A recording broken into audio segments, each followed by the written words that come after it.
SkinPen u svijetu estetske medicine je najnoviji uređaj koji može tretirati mnoge probleme na koži. Možemo tretirati bore, velike, male, pore, melazme, ožiljke od akni, ožiljke nakon operacija, crvenila i općenito bilo ko želi malo onako prirodno pomladiti kožu, da dobije bolju teksturu, dobije onaj sjaj koji smo imali pred 10 godina.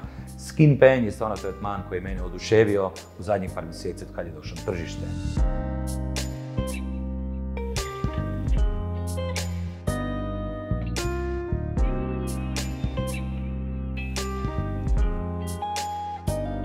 SkinPen je medicinski mikroneedling i ne može se nikako uspoređivati sa starijim verzijama mikroneedlinga, čak i drugim medicinskim, a da ne govorim onima koje možete kupiti za $6 i koristiti kod kuće. Rezultati jednostavno nisu isti. Tehnologija je toliko dobro u novom tom SkinPenu sa samim iglicama i sa samom pumpicom koji je u samom SkinPenu da se ne da usporediti i mi smo oduševljeni sa rezultatima.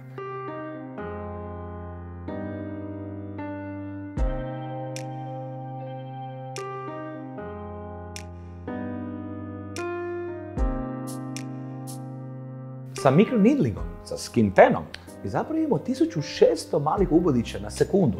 Ali nemojte se bojati, boli uopće nema. SkinPen zapravo je neka debela, plava kemijska s kojom zapravo prolazimo po koži kao da samo malo vibrira. Da vi zapravo dobijete 2 do 3 milijuna kanalića tokom jednog tretmana od pola sata, 2 do 3 milijuna malih mikroubodića. I šta se dešava? Mi potičemo vašu kožu da stvori novi kolagen, novi elastin, da sama sebe zacjeljuje i da zapravo formira novu strukturu kože i stanica u koži. SkinPen tretman je dapače puno bolji mikroneedling tretman nego sve koje sam do sada u karijeri koristio.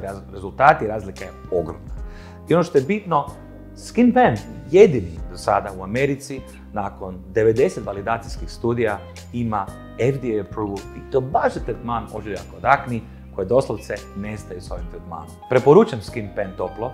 Ako želite onu kožu koju ste nekad imali, ako želite zablistati, ako želite da vam koža izgleda besprijekorno lijepo kao što dugo nije izgledala, ako samo želite izgledati malo svježije i ljepše, dođite na SkinPen tretman.